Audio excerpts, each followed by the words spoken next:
24 में मैं हूं गरिमा रितेश और अब रुक करेंगे देश की अहम खबरों पर। रूस में पहुंचकर विदेशी मंत्री जयशंकर ने लगाई चीन की क्लास। ईरान में हुआ पावर ऑफ। भारत ने किया पाकिस्तान के आरोपों का खंडन। हेल्थ इमरजेंसी के लिए मिला 23,000 करोड़ का पैकेज। केरल में जीका वायरस की एंट्री। ज्योतिरादित्य सिंधिया ने की शपथ के बाद गलती। दिल्ली को मिली गर्मी से राहत। सरकार की किसानों से आंदोलन खत्म करने की अपील। 14 जुलाई को खुलेगा जोमेटो का आईपीओ। नए आईटी मंत्री ने दी ट्विटर को सख्त चेतावनी। आइए अब जानते हैं खबरें विस्तार से। भारतीय विदेश मंत्री एस जयशंकर ने कहा है कि चीन के साथ 45 साल में पहली बार भारत का सीमा विवाद बढ़ा है, जिसमें लोगों की जान गई और इसका असर दोनों देशों के रिश्तों पर पड़ा है। हालांकि उन्होंने ये भी कहा बीते 40 साल में चीन के साथ भारत के संबंध लगभग स्थिर रहे हैं। दोनों के बीच थोड़ा बहुत तनाव जरूर है, लेकिन अनुमन रिश्ते बेहतर ही हैं। लेकिन बीते 1 साल में सीमा विवाद के कारण दोनों के रिश्तों को लेकर चिंता बढ़ी है, क्योंकि चीन ने अपनी तरफ से सीमा को लेकर समझौते का सम्मान नहीं किया है। इससे दोनों के बीच भरोसे पर असर पड़ा है। मॉस्को के Primakov institute of world economy and international relations के कार्यक्रम में उन्होंने चीन के बढ़ते प्रभाव को लेकर बात की और कहा कि इस मामले में चीन अपवाद भी है और उदाहरण भी है, और भारत मानता है कि इसका विकास स्वाभाविक है।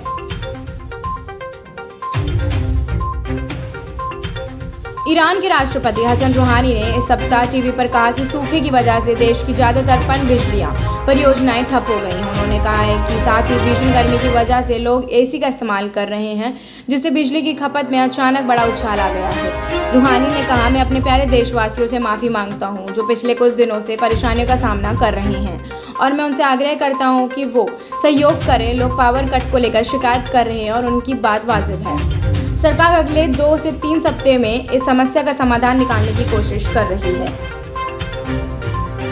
भारतीय विदेश मंत्रालय के प्रवक्ता अरविंद बख्शी ने गुरुवार शाम लाहौर ब्लास्ट में भारत का हाथ होने से जुड़े पाकिस्तान के आरोप पर आधिकारिक प्रतिक्रिया दी है। उन्होंने कहा कि पाकिस्तान के लिए भारत के खिलाफ आधारहीन दुष्प्रचार में संकलित होना कोई नई बात नहीं है। पाकिस्तान अगर अपने यहाँ हालात ठीक करने में इतनी ही मेहनत करे और आतंकवाद के खिलाफ मजबूत कदम उठाए तो इसका फायदा होगा। और इसके साथ ही बागची ने कहा, अंतर्राष्ट्रीय समुदाय को आतंकवाद को लेकर पाकिस्तान की साख के बारे में अच्छी तरह पता है। ये बात स्वयं पाकिस्तान के नेतृत्व ने स्वीकार की है, जो कि अभी भी ओसामा बिन लादेन जैसे आतंकवादियों का एक शहीद के रूप में महिमा मंडन कर रही है। पाकिस्तान के राष्ट्रपति आरिफ अलवी और प्रधानमंत्री इमरान खान समेत पाकिस्तान सरकार के कई प्रतिनिधियों ने पिछले महीने लाहौर में लश्कर प्रमुख आसिफ सैयद के घर के पास धमाके के लिए भारत को जिम्मेदार ठहराया था।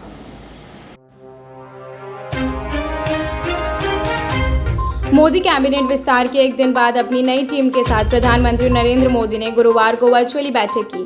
इस बैठक में कृषि और स्वास्थ्य क्षेत्रों समेत कई महत्वपूर्ण फैसले लिए गए। प्रधानमंत्री मोदी ने ट्वीट करते हुए कहा कि कोरोना के खिलाफ लड़ाई को मजबूत बनाने के लिए 23,000 करोड़ रुपए से अधिक के एक नए पैकेज को मंजूरी दी गई है। इसके तहत देश में सभी जिलों में पीडियाट्रिक केयर यूनिट में लेकर ICU bed, oxygen storage, ambulance और दवाओं जैसी जरूरी इंतजाम किए जाएंगे।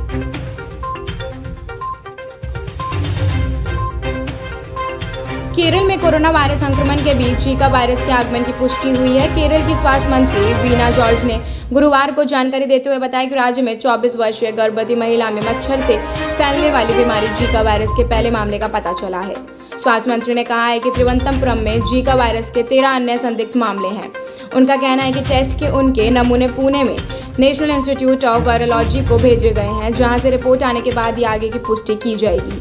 मंत्री का कहना है कि त्रिवंतपुरम में भेजे गए 19 नमूनों में से डॉक्टरों सहित 13 स्वास्थ्यकर्मियों के जीका में संक्रमित होने की आशंका है।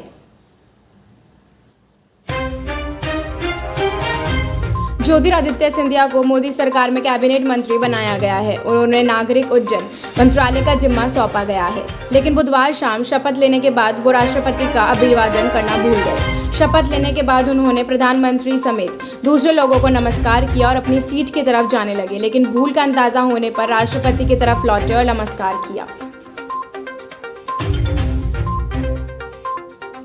दिल्ली के कुछ हिस्सों में गुरुवार रात को झमाझम बारिश हुई। जिससे लोगों को भीषण गर्मी से राहत मिली। मौसम विभाग के अनुसार राष्ट्रीय राजधानी में तापमान 41.8 डिग्री सेल्सियस दर्ज किया गया, जो सामान्य से 5 डिग्री ज़्यादा था।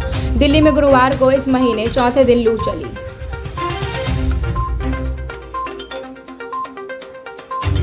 तीन नए कृषि कानून के खिलाफ किसानों का प्रदर्शन जारी है। इस बीच आज मोदी सरकार ने एक बार फिर किसानों से आंदोलन वापस लेने की अपील की और कहा कि ये बातचीत के लिए तैयार है।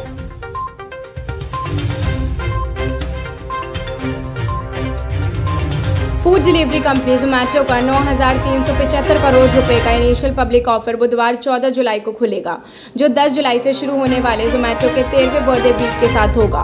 बैंकिंग सूत्रों ने कहा है कि शुरुआत में कंपनी 7500 करोड़ रुपए जुटाने की योजना बना रही थी, लेकिन निवेशकों की मजबूत मांग के कारण ऑफर साइज में 25% की बढ़ोतरी की गई है। एबीपी न्यूज द्वारा समीक्षा किए गए प्रस्ताव दस्तावेजों के अनुसार 9,000 करोड़ रुपए का एक ताजा इशू शुक्रवार को 16 जुलाई को बंद होगा और 27 जुलाई को यह लिस्ट होगा।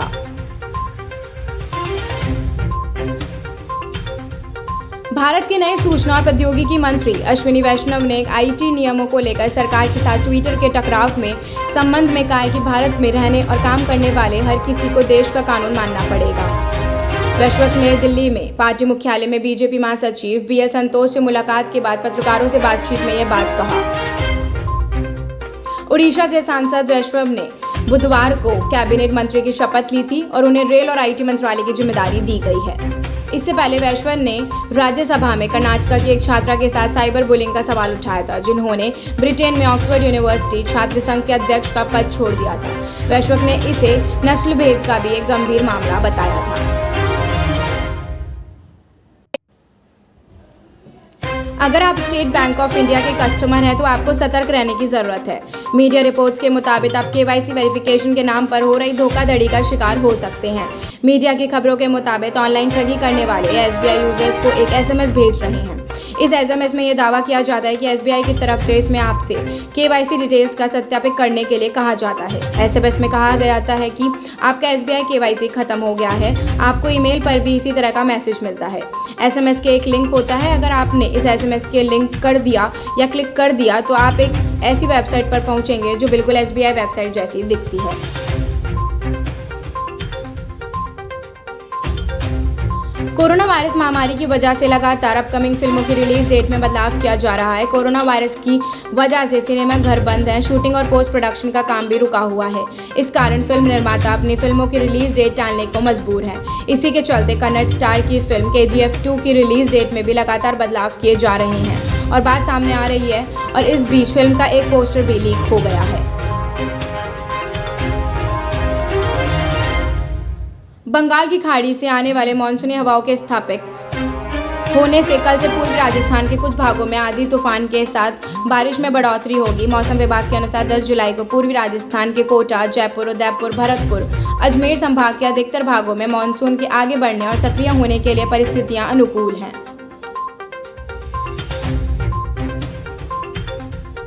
राजस्थान अधीनस्थ कर्मचारी चयन बोर्ड ने पटवारी भर्ती के लिए अभ्यर्थियों का आवेदन एक और मौका दिया है। बोर्ड द्वारा 8 जुलाई को जारी नए विज्ञापित के बाद जो अभ्यर्थी आवेदन के योग्य हो गए हैं या वे अपने आवेदन कर सकते हैं। जो पहले आवेदन कर चुके हैं वे दोबारा अपने आवेदन की आवश्यकता नहीं है। हालांकि वे अपने आवेदन में कुछ आवश्यक संशोधन और सुधार कर सकते हैं। पुराने व नए आवेदन अपने ऑनलाइन फॉर्म में स्वयं का नाम, माता पिता का नाम, पद नाम व अलावा अपने प्रविष्टियों के संशोधन कर सकेंगे। यह प्रक्रिया 30 जुलाई से 5 अगस्त के बीच होगी। इसके लिए प्रति संशोधन 300 रुपये का शुल्क चुकाना होगा। दोबारा आवेदन 15 जुलाई 2021 से 19 जुलाई 2021 तक किया जा सकेगा। धन्यवाद। न्यूज में फिलहाल इतना ही। देश और दुनिया की तमाम खबरों के लिए देखते रहिए शुभ 24।